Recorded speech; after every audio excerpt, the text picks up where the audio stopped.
मुख्तलिफ अहम फैसलों में ताख़ीर की बुनियाद पर यूनानी सुप्रीम कोर्ट ने 4 जजेस को बरतरफ कर दिया। यूनानी सुप्रीम कोर्ट ने ख़ुसूसी कमीशन ने जुमे को फैसला जारी करते हुए मुतादिद अहम केसेस में फैसलों में ताख़ीर करने की बुनियाद पर 4 जजेस को बरतरफ करने का फैसला सुना दिया है। इसी हवाले से मज़ीद क्या तफसीलात हैं, ये जान लेते हैं जफ़र साही से।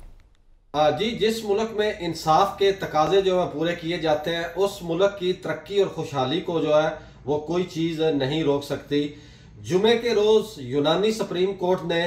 यूनान के इंतहाई 4 अहम जजों को जो है वो बरतरफ कर दिया और इन चारों जजों पर एलिगेशन जो है वो ये लगाया गया कि इनके पास कई महीनों से सैकड़ों की तादाद में केस जो है वो ज़ेर इल्तवा है, उनके फैसले जो है वो नहीं आ रहे और ये जो जज हैं इन पर मुख्तलिफ पब्लिक की तरफ से शिकायत जो है वो मसूल हुई, जिसको देखते हुए यूनानी सुप्रीम कोर्ट ने कल इन चारों जजों को जो है वो बरतरफ कर दिया और इनके खिलाफ इंक्वायरी जो है वो कायम कर दी। अगर इन जजों का जिक्र करें तो इन जजों के पास सैकड़ों की तादाद में मुख्तलिफ जो केसेज हैं वो ज़ेर इल्तवा थे पिछले कई महीनों से, जिन पर फैसले जो है वो नहीं आ रहे थे। और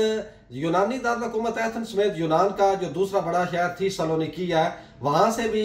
जो कुछ जज है उनका तल्लक है। लेकिन यूनानी सुप्रीम कोर्ट ने कल इन चारों जजों को जो बरतरफ जो है वो कर दिया और इनको कहा कि आपके खिलाफ जो है वो दर्जनों की तादाद में शिकायत जो है वो आई हैं। वो लोग जिन्होंने मुख्तलिफ केसेस जो वो किए हुए थे और वो महीनों से अपने जो केसेस हैं उनके फैसले जो उनको सुनने के लिए और उन पर फैसले आने के लिए वो इंतज़ार में थे, लेकिन उन पर फैसले नहीं आ रहे थे। तो इसी सूरत हाल को देखते हुए इन चारों जजों को जो है वो कल यूनानी सुप्रीम कोर्ट ने बरतरफ कर दिया है और इन चारों जजों की तरफ से जो मौक़िफ़ अभी तक सामने आया है उसमें ये मौक़िफ़ अपनाया गया है कि हमारी फैमिली में कुछ ऐसे बुजुर्ग थे और कुछ ऐसे अफराद थे जो कि बीमार थे और उस वजह से मसरूफियात की वजह से ये जो केसेस हैं ये अभी तक ज़ेर इल्तवा है और इस वजह से हम इन केसेस पर जो है वह फैसला जो है वो नहीं सुना सके। लेकिन यूनानी सुप्रीम कोर्ट ने उनके इस मौक़िफ़ को रद्द करते हुए इन चारों जजों को जो है वह बरतरफ कर दिया है।